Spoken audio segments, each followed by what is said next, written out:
Salam izləyicilər, bu video dəstə verilənlər bazasının administratoru anlayışı haqqında danışacağım. Elə isə başlayaq. Verilənlər bazasının administratoru, verilənlər bazasını yaradan və onu yeniləyən, istifadəçilərin sorğularına cavabları təmin edən bir və ya bir neçə peşəkar mütəxəssisdən ibarət qrupdur. Verilənlər bazasının administratoru həmçinin sistemin operativliyinə, texniki, informasiya və proqram təminatına da cavabdehlik daşıyır.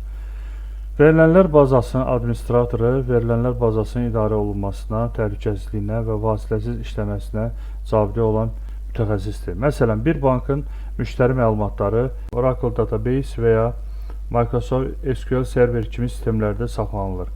Həmin sistemin düzgün və təhlükəsiz işləməsinə nəzarət edən şəxs verilənlər bazasının administratorudur. Qeyd edək ki, verilənlər bazasının administratoru İngiliscə DBA adlanır, açılışı Database Administratordur.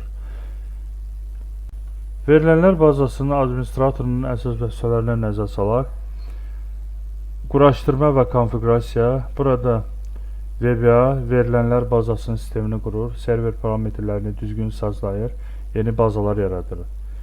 Təhlükəsizlik. Burada VBA istifadəçilərə giriş hüquqları verir, parol və icazə siyasətini tənzimləyir, məlumatların icazəsiz əldə olunmasının qarşısını alır.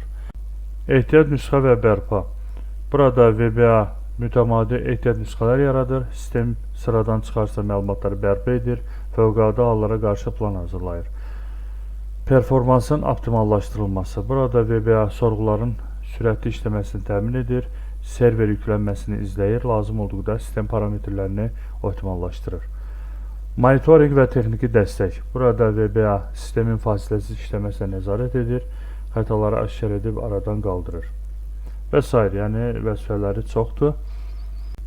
Və VBA-nın bilməli olduğu sahələr əsasən bunlardır: SQL dili, server idarə etməsi, şəbəkə əsasları, təhlükəsizlik prinsipləri, sistem arxitekturası.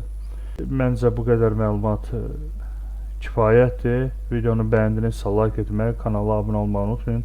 Dostlarınızla paylaşın ki, onlar da bizim video dəstəklərindən faydalanıb izləyirlər. Hələlik sağ olun.